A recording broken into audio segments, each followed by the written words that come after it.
meeting of the Calumet City Council. Today is Monday, March 16th, and we're calling this meeting to order at 6 p.m. If we could have a roll call, please. Councilmember Cundiff. Here. Councilmember Garcia. Councilmember Garcia had a work-related obligation, so if we could excuse him. Councilmember Molina. Here. Mayor Pro Tem Manley. Here. Mayor Cervantes. Here. Let the record show that our city manager, Cobal, is in attendance, city attorney Flower, our city clerk Gertis, finance director Reed, our community development director Lucia is not here, public works director Shakir, city engineer Thornton, our deputy fire chief Shaw, and our sheriff captain Escobar are here. Thank you all for being here. Appreciate that. And if I could have Council Member Molina, would you do us the honors in leading us in the pledge? Definitely.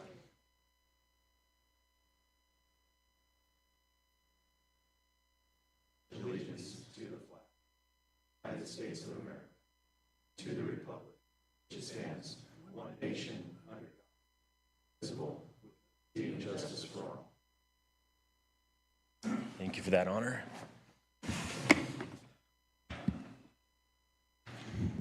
All right, this is a time for our communications from the public. I want to remind anybody in attendance, if you would like to make public comment, we welcome you to do so. Just fill out one of these speaker slips, please, in advance and give it to our city clerk.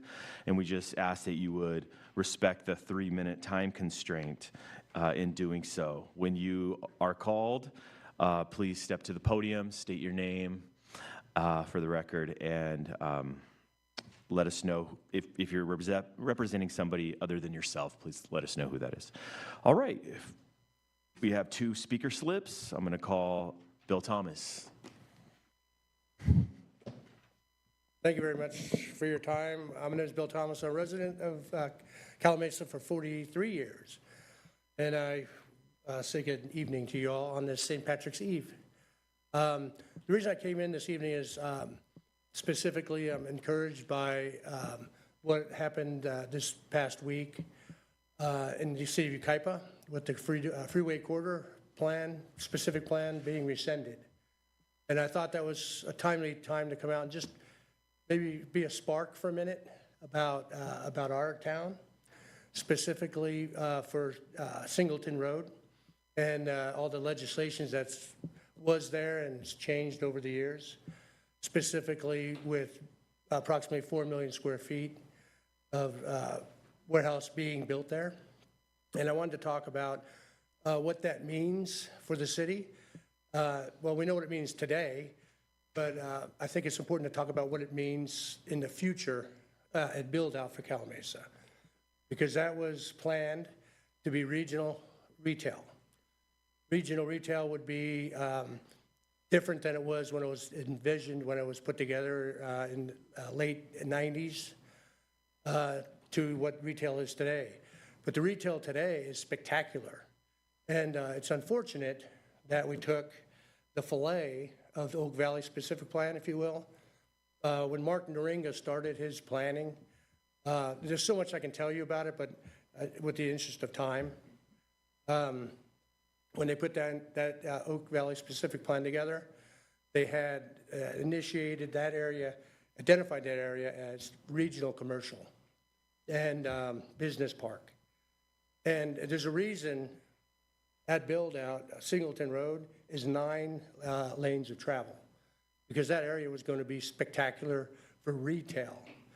Now, when I say the future, when we are build out, and that area now is clustered with big industrial buildings, we're not going to have the retail sales tax, just like what Yucaipa is going through right now. They're saying, wait, we don't have money right now. The reason they don't have money is because they say retail, but you have to understand International Council of Shopping Centers, which I'm hoping that you guys embellish. There's site criteria. Okay, this is, again, just a spark, so I have to depart now. But this conversation is going to continue because it should. We must address this issue because we are going to be a poor city if we don't change what we've already started when it's at build out. People are going to be shopping in Beaumont and Calamasa, or Beaumont and Yucaipa. And this is what's happening. We need to be visionaries, okay? Thank you very much for your time. Thank you, sir. Howard Reeves.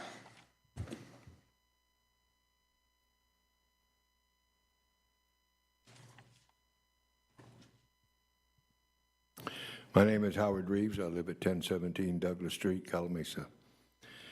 I want to come tonight and to thank the city for their generous contribution towards this new league that we put together.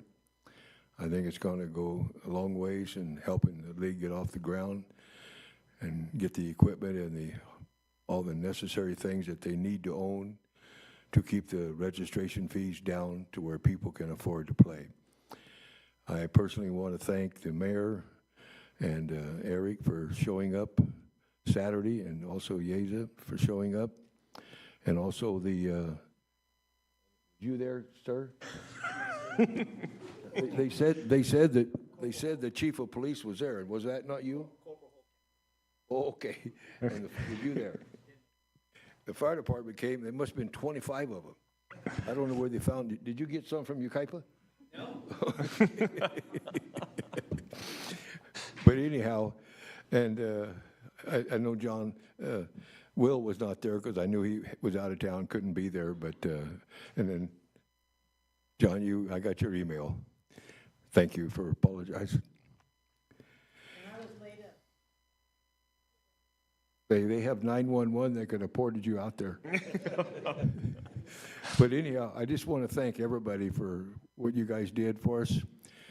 We had pictures Saturday morning, 8 o'clock, went into opening ceremonies, and it went over really well, and had a lot of guest speakers there, and a lot of things. And Jeff, you did an outstanding job on the microphone. And, Thank you, sir. Will was right. He said, go talk to Jeff. And it worked out super. And so I just want to thank you guys. So tonight was our first games. The T-ball's running, pitching machine's running, and I got a game going on tonight over in Rialto with one of our teams. Okay. So anyhow, thanks for everything. I appreciate it. Okay.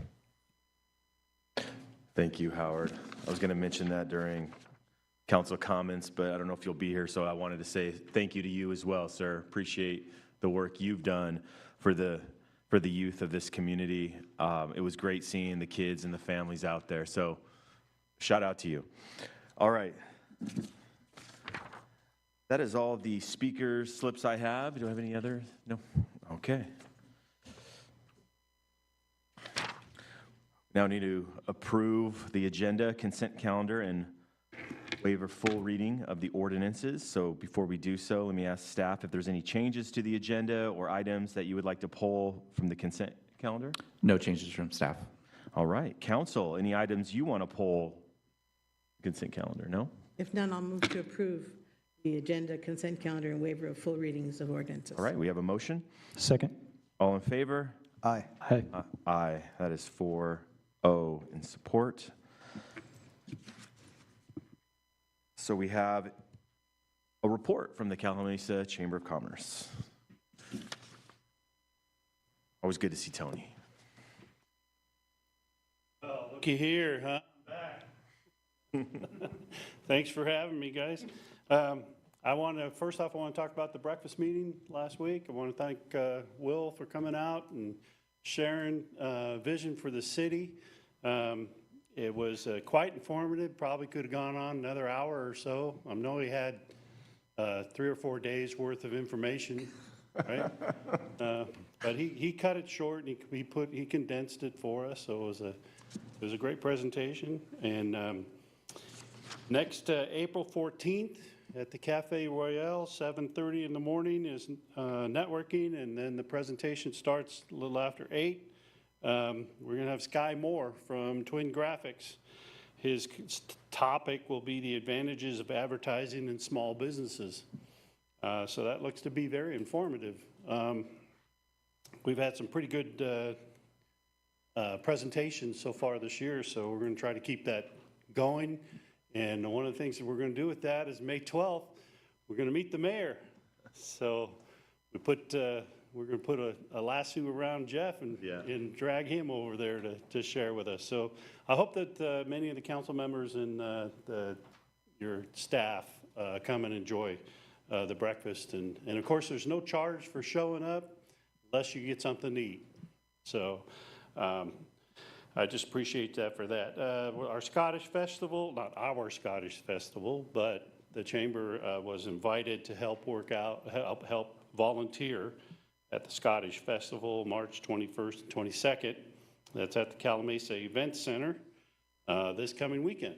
So I believe it's this coming weekend. So I've been told it's going to be pretty cool. They're going to have music and kind of dancing kind of stuff. You know, I'm Welsh, so,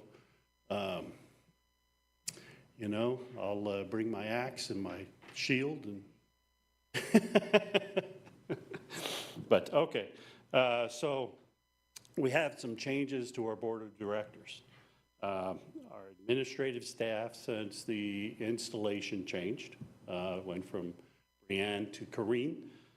So we're working on getting Corrine up to date and familiar with all the different aspects of the chamber's influence into the community. And also, as you guys know, we had our president in December. She was on her supposed to take her second term. Well, she resigned, and we had a new president installed. Thank you for doing that, Jeff. But he resigned.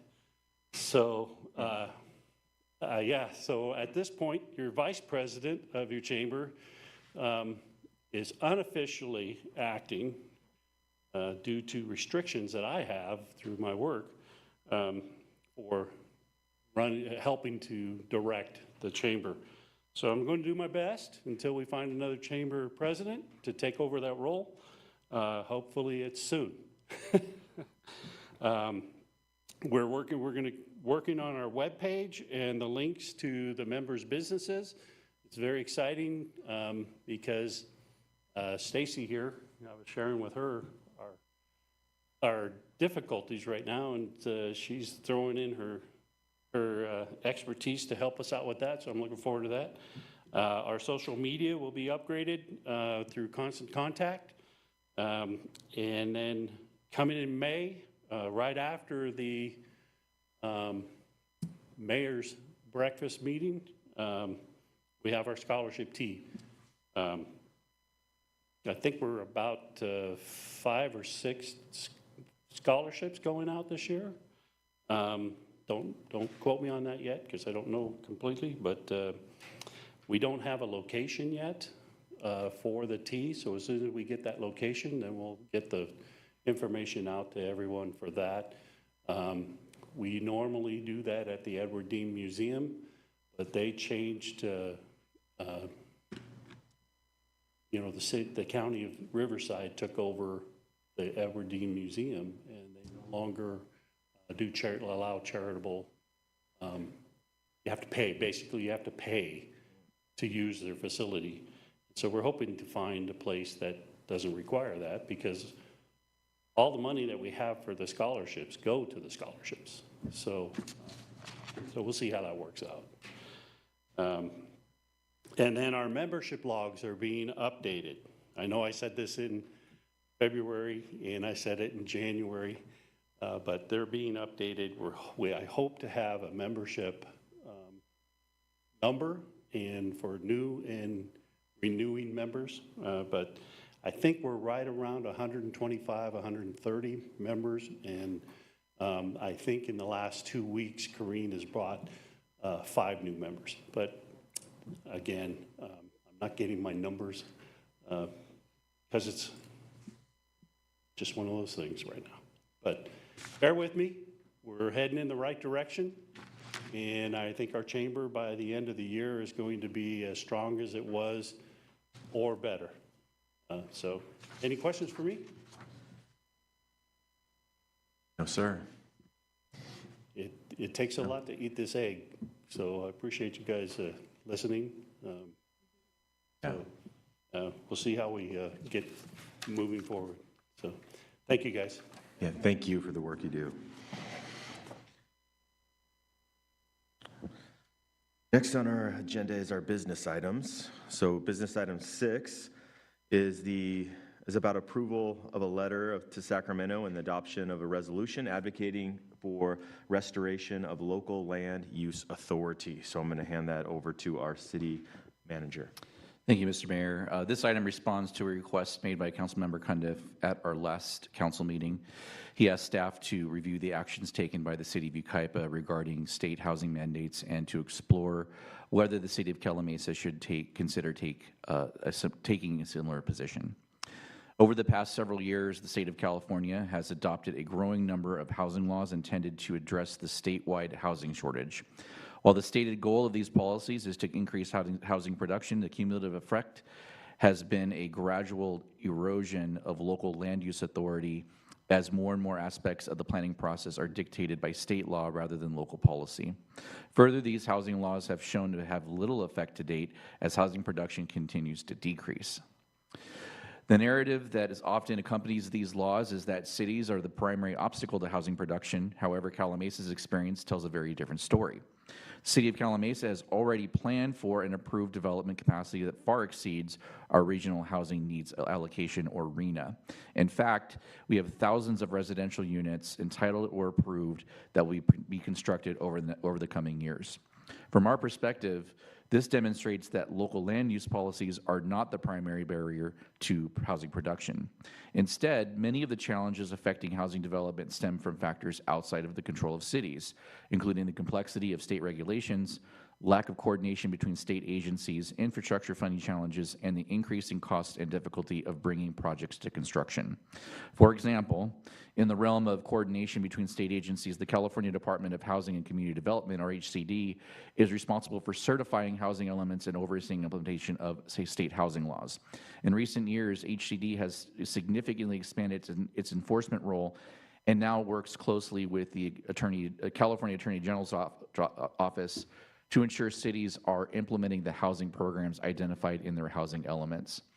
These agencies frequently scrutinize local policies and fees, including development impact fees, which cities rely upon to construct the infrastructure necessary to support housing growth. At the same time, other state agencies impose regulatory requirements that can significantly affect the timeline and cost of development.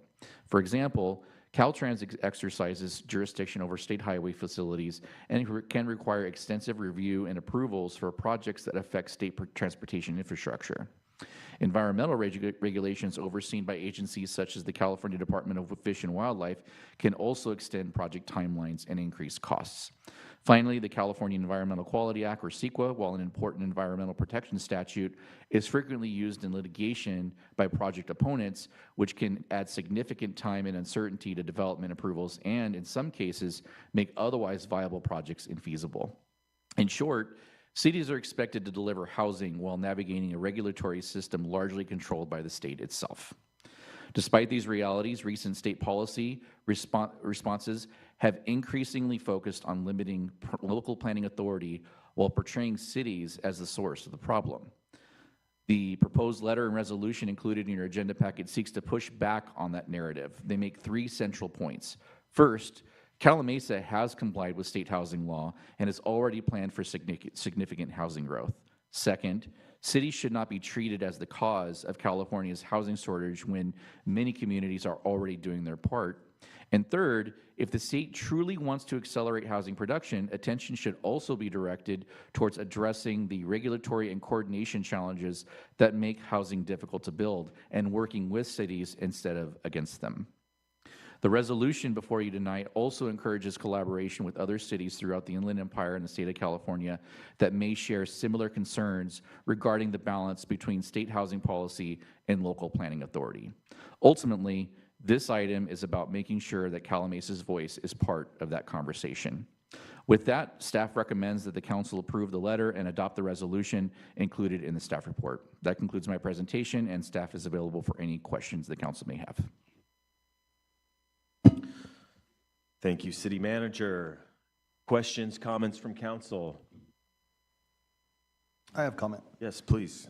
Thank you, Will, for putting this together and bringing it to us this evening. And I especially like the fact that we're citing and identifying the fact that the state tries to make cities scapegoats. We do everything that we can within our realm of jurisdiction to accommodate for development, especially as it pertains to RENA numbers, by changing those and allocating them and everything else. And so I like this, that we can kind of make our voices heard, hopefully collectively with other cities in our region.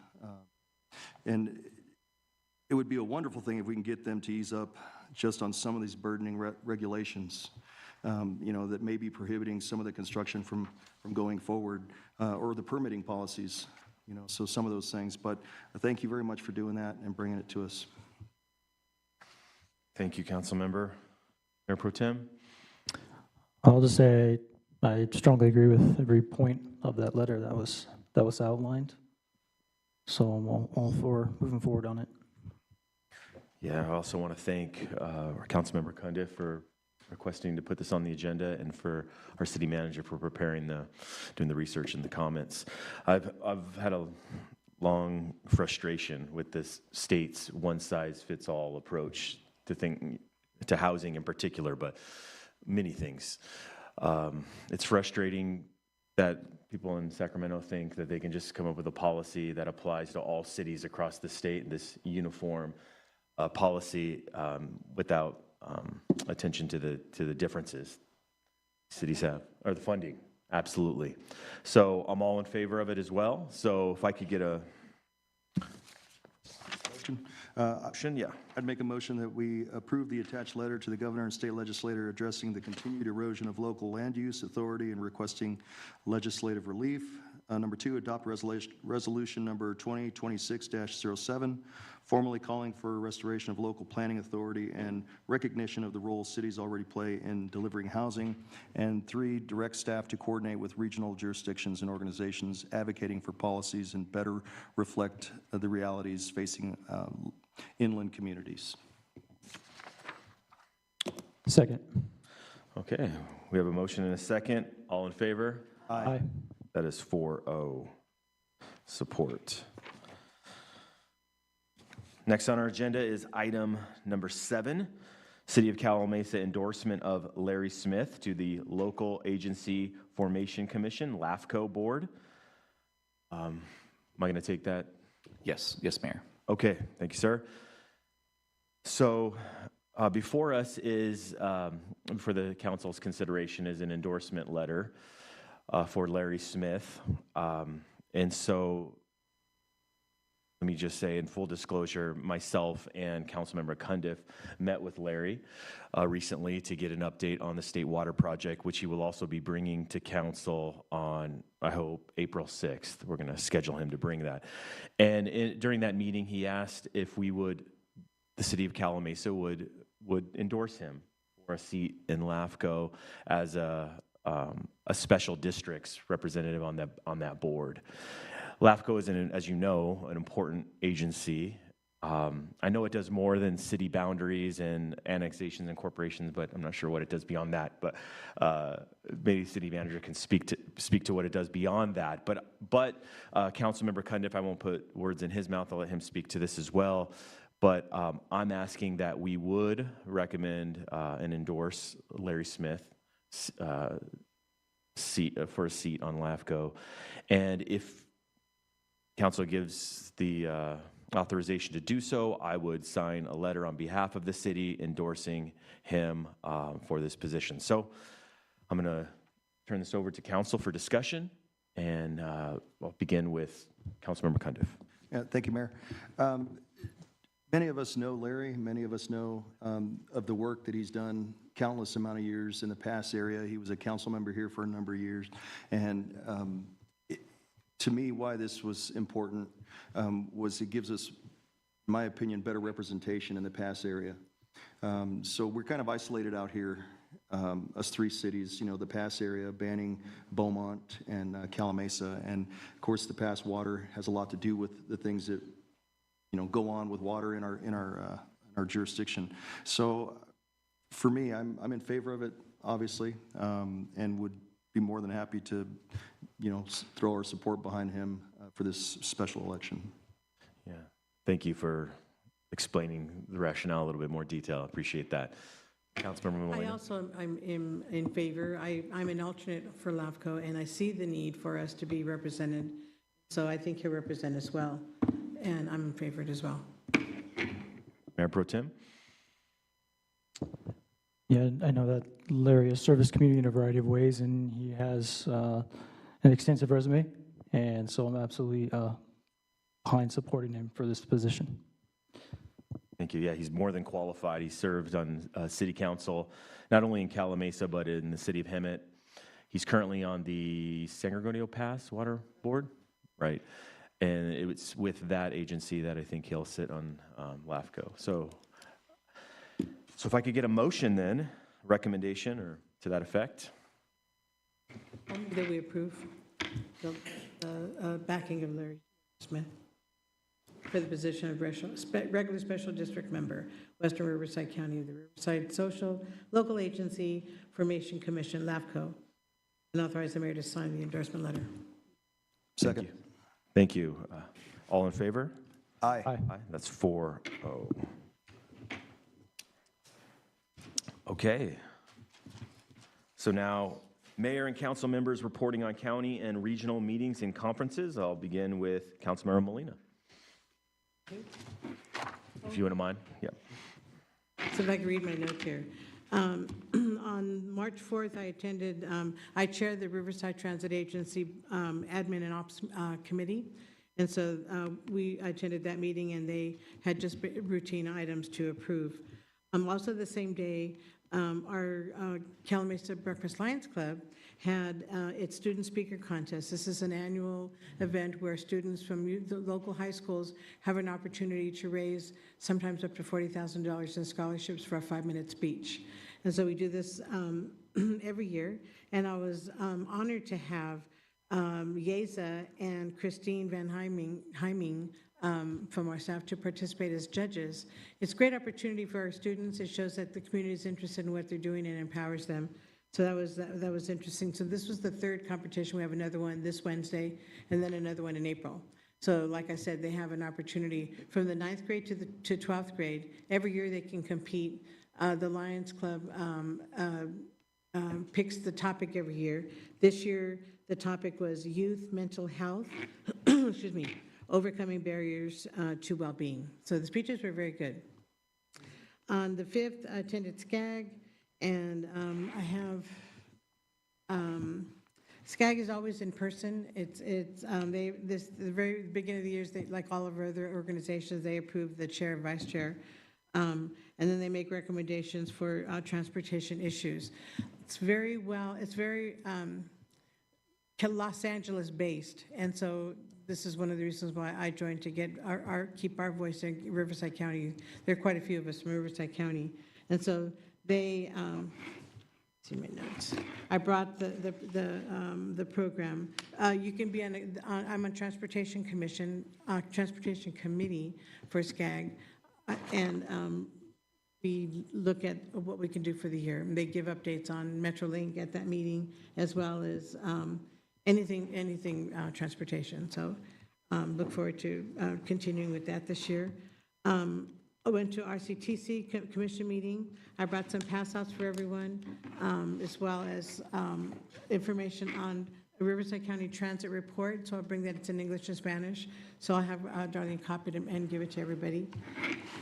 And on the 11th, attended a committee. This is kind of a confusing committee. It's the Riverside County City Selection Committee. You have to be a sitting mayor to participate, whether you're chair or vice chair of the committee, and then the committee then works with special districts. And so the action for this meeting, I was mayor last year, so I was chair of this committee, and look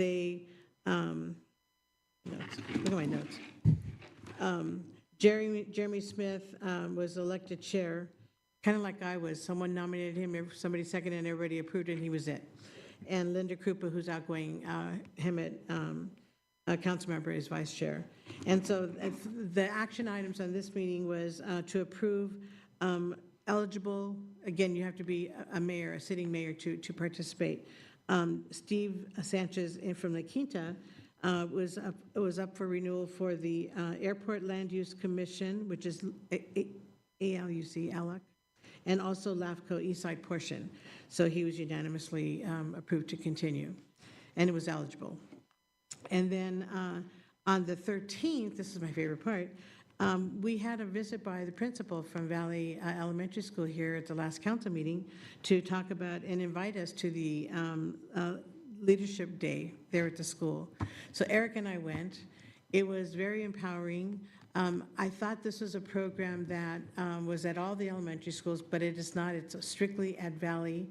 And the former principal, who's wife of, is it school board or? Bob Miller's wife.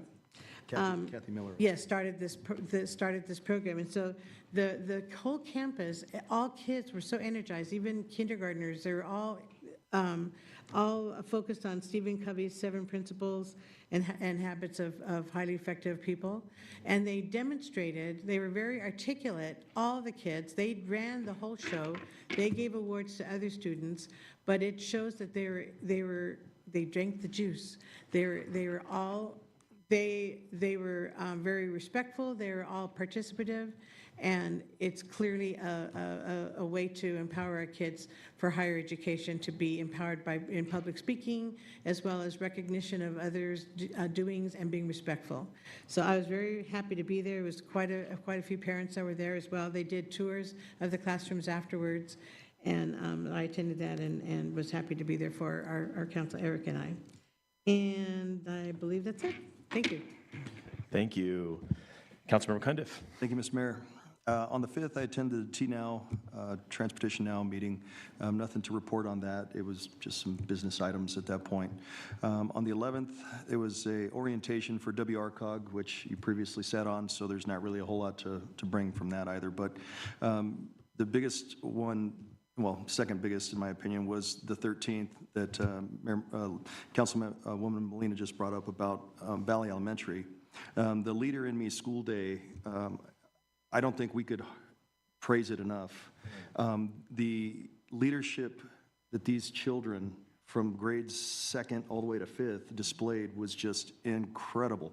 These kids, they had adult supervision the whole time. You know, there's obviously principals and teachers and helpers and things, but these kids at those grades to be able to do that, I truly believe that they're doing it right to give them building blocks to be successful in life. And that was just fantastic. And it was started by Kathy Miller, I believe, started the program, but currently Chris Rekstad, who brought his students here, is the principal, and I believe Dr. Jamie Anderson is the Assistant Superintendent for Education. They're supportive of this program, and without them supporting it and driving it, you know, it would probably not be successful. And so it was just, can't say enough good things about what those kids at that school are learning, and I wish all the schools in our area would do that. So I was happy to be there with Linda. And then on the 14th, Howard, you know, which we talked about, the opening day baseball, softball thing, that was such a beautiful day. It was such a beautiful event. There was hundreds of kids out there. They were all appreciative. The parents were all appreciative. They were just really grateful, and it would not have been a success had it not been for Howard and Pat Reeves putting it together at the grassroots of this whole thing. And they've had lots of other help and contributors and everything, and that's great, and thanks to them as well. But Howard has had this vision, for those of you that know him, for many years, many years. And to see it finally come to fruition, it was just on the face of those kids that said it all. Mm-hmm. And it was a great thing. So that was another wonderful highlight. Two other things, I would like to thank staff, of course, for all their hard work and for going on their days off to these events, you know, working tirelessly for the city, and I don't think they get recognized enough by the public on that, but they do, and so thank the staff for that. And then lastly, I wanted to bring some awareness to an issue. I was reached out by a board member for Donkeyland. I don't know if you guys are familiar with what Donkeyland is, but bless you. Donkeyland, without messing it up too much, was started by Bob Barker years ago. It's in Riverside County, and it was a large piece of property that was purchased and supported by some of their nonprofits to house stray donkeys, because in our region we have lots of them. And apparently, here in the newspaper and probably local TV news, there's been a rash of animal cruelty to these poor animals. So there's been donkeys shot with arrows, there's been other ones that have been mutilated, and all kinds of things. And so one of them reached out and asked me to pass along some information, which I'm going to do now. So Donkeyland is hosting a town hall meeting to address the recent donkey attacks and maulings. More than 100 community members are attending, including agencies and stakeholders from Riverside, San Bernardino counties, and other impacted areas. The meeting will be held Monday, March 23rd at 6:30 p.m., and that will be at the Sandals Church at Hunter Park at 150 Palmyra Avenue in Riverside, 92507. There's several entrances there, so they're going to be in Auditorium 3. And just so that the public is aware, there is a $50,000 reward, cash reward, for any help in apprehending some of these grotesque individuals that are committing these acts on these poor animals. So they've got the attention of a gentleman by the name of Stephen Latham, who does some productions for different types of saving animals, whatever those needs are, but he's involved in that, and he's a producer, award-winning producer apparently, that is focusing on this issue now with them. So I'm bringing some awareness to our area, to our citizens that may be listening, or maybe if they read about it in the paper, see something, report it. See something, say something. The Ritchie Canyon, Santee Canyon, we got donkeys all over, and so it's something that it's unfortunate that's happening, but it is. So that's all I have. Thank you again to staff, and thank you for the time. Mayor, may I? Please. I know both supervisors, Gutierrez and Rao, are from San Bernardino, have been involved in trying to rescue the donkeys. What happens is that they live up there. There's a sanctuary. They're trying to enclose it to save the donkeys because they're animals. They're out foraging. Well, they don't know the difference between plants at the cemetery and somebody's yard versus, what they find in the desert. And so people want to pet them, and they pull their car over and they offer them food. Well, so the donkeys aren't afraid of cars. So they wander out onto Ritchie Canyon, and they get hit. They cause accidents, and it's a problem. But there's signs everywhere not to feed the animals because they're wild animals. You're not supposed to do that. So the supervisors are aware of it. There's organized volunteers that manage these donkeys, and it's a great program. I've been up to Donkeyland. It's a fantastic area that's walled completely in metal bars, but it's a beautiful place for them. It's their original habitat. There was a movement last year of someone trying to trailer them to Texas, a 2-day road trip to Texas, where half of them were dying because they weren't fed food or water until they got to Texas, just to get rid of the donkeys. But that's what they're born there. So I hope that we can support them. It's a great thing. But I forgot, I'm sorry. I forgot I was going to bring up something during my comments about travel.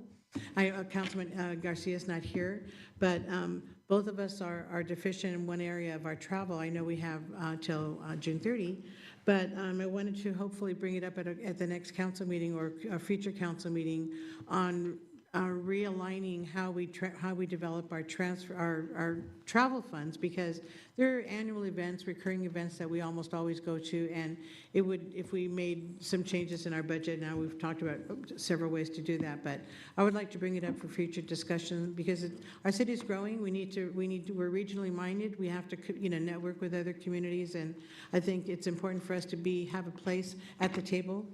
What the saying, if you're not at the table, you're on the menu. Mm-hmm. That's right. Yeah, and so I believe that, and so I'd like to see if we can better allow us to do more work out in Riverside County. Thank you. Thank you. If we could agendize for upcoming council meeting travel funds? Yes, we can do that. Thank you. All right, Mayor Pro Tem. Thank you, Mayor. On March 11th, the mayor and I met with Congressman Ken Galbert. So it was an important meeting. We really appreciate him coming down, and he's here to listen to the concerns of our community. So I did kind of want to highlight, he's been a big supporter of ours, and he's helped us in very significant ways in the past. So just a reminder for the community, really, but he provided us $1 million for the Emergency Operations Center, $2 million for the Cherry Valley, the beginning part of the Cherry Valley interchange, $4 million for the County Line Road, Calamasa Boulevard, and $5 million from the Singleton missing on and off ramps there. So he's been consistent to support us. So he is here to listen. So the mayor and I kind of addressed some of the biggest concerns that the community have to him. And so him and his staff are here and happy and engaging with that. And I guess I'll leave it to the mayor if he wants to add anything else from that meeting, but that will conclude my report. Thank you, Mayor Pro Tem. Yeah, that was we welcomed the congressman to City Hall, and it's always great to see him here. The Mayor Pro Tem, myself, our city engineer, and city manager were in attendance. And really, we just wanted to express our appreciation, as the Mayor Pro Tem said, for his ongoing support for our city and projects we have. He's been just a solid support for us and for this community, and we wanted to let him know how much we appreciate that.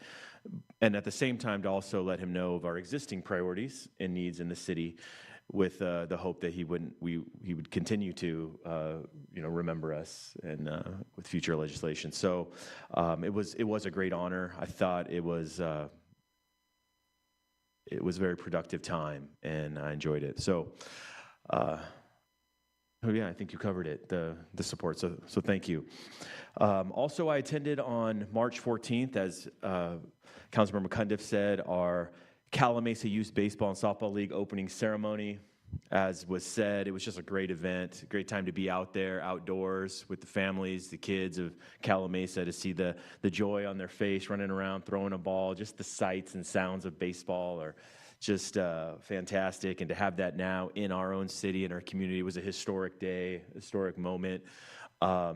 And from start to finish, right? We had one of our own singing the national anthem. We had our fire department there, our police were representative, our city council, and of course our staff here at the city, and of course the board and the president of the youth baseball, Howard Reeves, has just done a fantastic job thus far getting this off the ground, organizing it. It was just a lot of fun, and I was honored to be there and to be a part of it. So shout out again to him.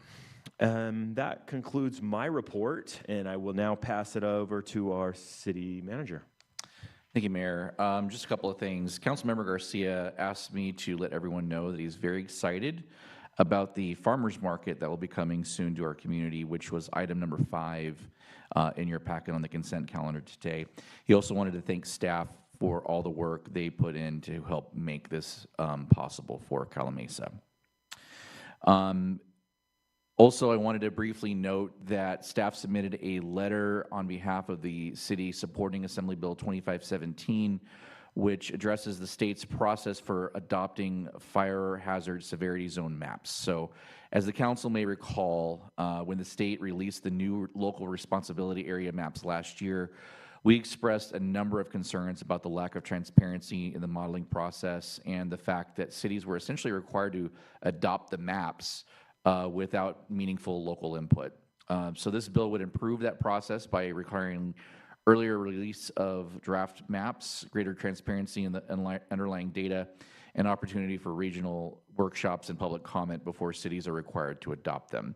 So based on the discussion and feedback the council provided when we adopted the maps, I did feel comfortable submitting the letter on behalf of the city because time was of the essence. So, and I included a copy of that letter in my latest update to the city council last week. And finally, I just wanted to let the community know we are going to have our Easter egg hunt Saturday, April 4th at 9 a.m. at Summerwind Park. So we hope to see all the community there. And that concludes my report. Thank you.